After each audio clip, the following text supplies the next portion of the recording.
The Selfish Path to Romance. Download Chapter 1 for free at drkenner.com. Marie, hi. You have a question, an interesting question.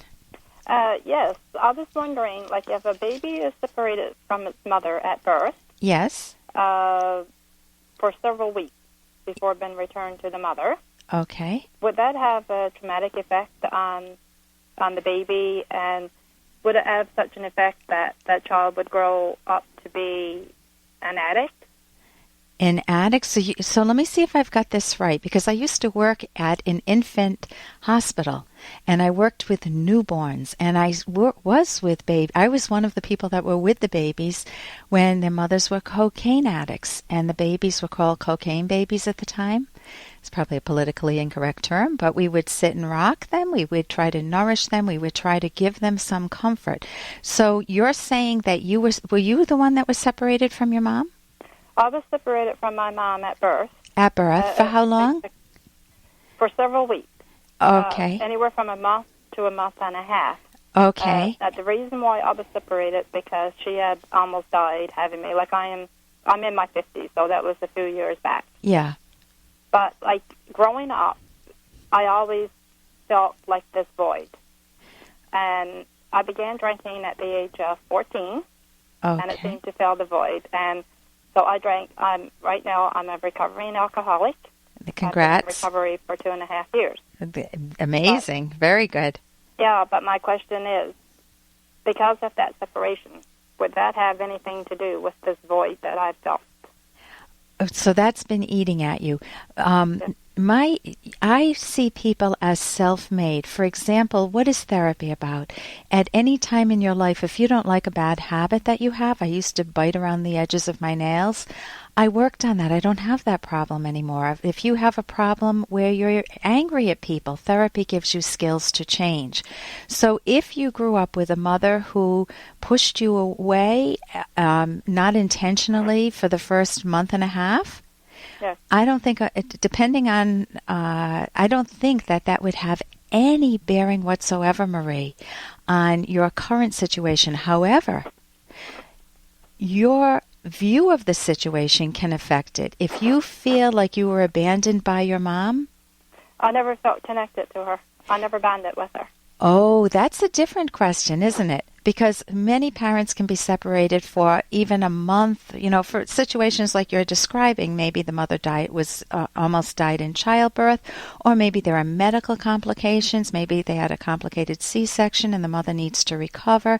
There can be multiple reasons why a baby could be kept in an intensive care unit and a mother could be separated from her child for a while. But that doesn't mean that that baby is doomed for life. But however, if you came back and your mother had the view of you, what feeling do you get from your mother? If you could put it into words, what is the feeling and what would it say, Marie? Well, I know that she loves me. Okay. And that she loved me, but like she was not connected with me emotionally. Yeah, so that's when you love somebody, love is an emotion, isn't it? Like I didn't get any hugs or kisses, or I didn't hear that.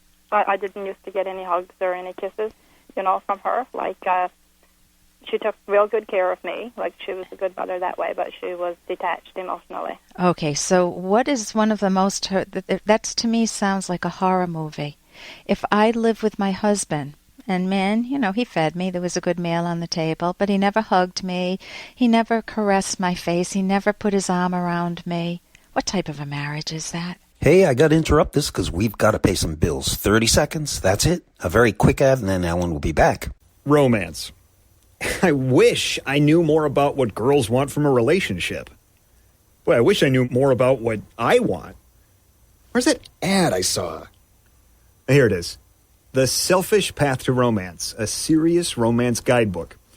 Download Chapter 1 for free at selfishromance.com and buy it at amazon.com. The Selfish Path to Romance. That is interesting. He never caressed my face. He never put his arm around me. What type of a marriage is that? You didn't have the nurturing, which is what I'm hearing. That your mother, do you have other siblings? How many? 2. 2. Older? Yes, a lot older. A lot older. So you were a surprise baby? Yes. And you think she had some feelings around getting pregnant and having you? I don't know, but I know with one of my siblings that she didn't feel connected to her either. Like, we knew that she loved us. Yeah. Like, but she didn't used to express it. She didn't express it. No. So I don't know what kept your mother from robbing herself of the value of having 3 children or her children. But what you want to get that nurturing somewhere. And I know when you feel that emptiness, yes, alcohol in quotes, please don't quote me out of context here, works. It makes it so you don't think about things so deeply, but not thinking about things so deeply doesn't help you solve the problem. So what I'm hearing is that you are hungry for that wonderful emotional connection that you missed throughout your childhood, Marie? Yes, I think so. And do you get it from anybody now? Well, I'm married and I have 3 grown kids, and I have a granddaughter and that now. But I'm still, I still feel like that I missed something that I should have had. Yeah, go ahead, tell me.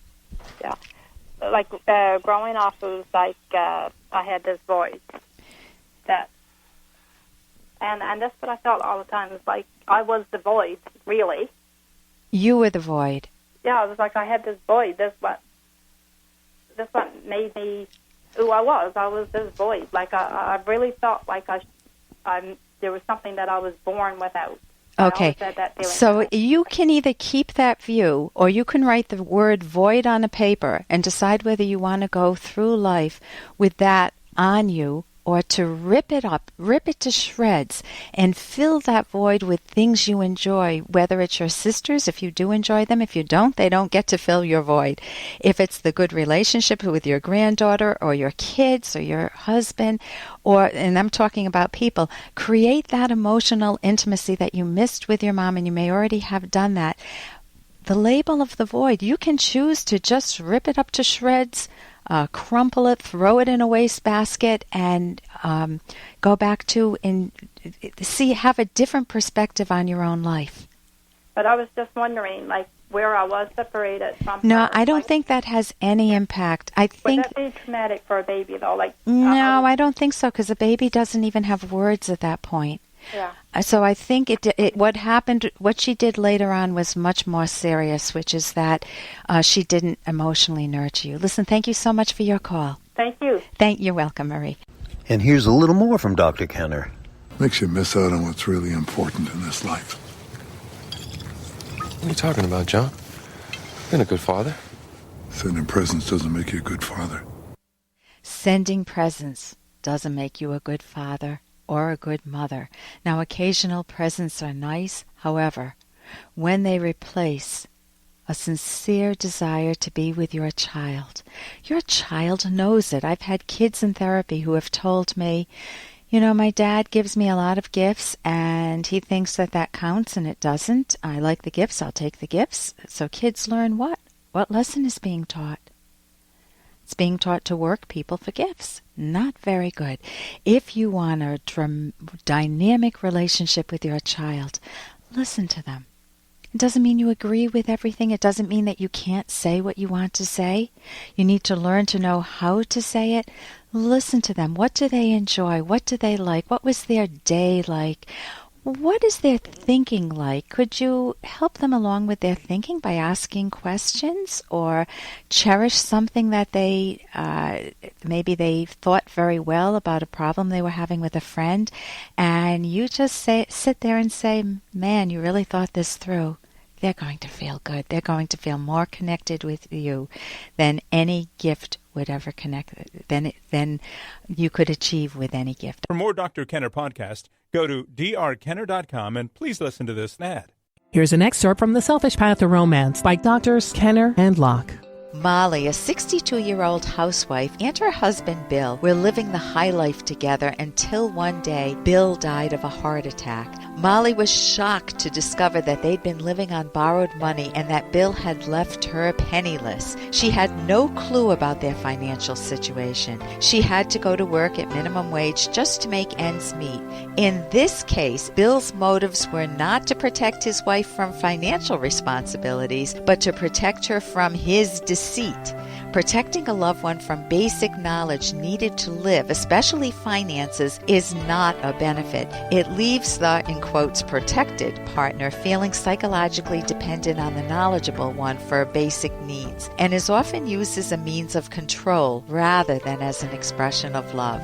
You can download Chapter 1 for free at drkenner.com, and you can buy the book at amazon.com.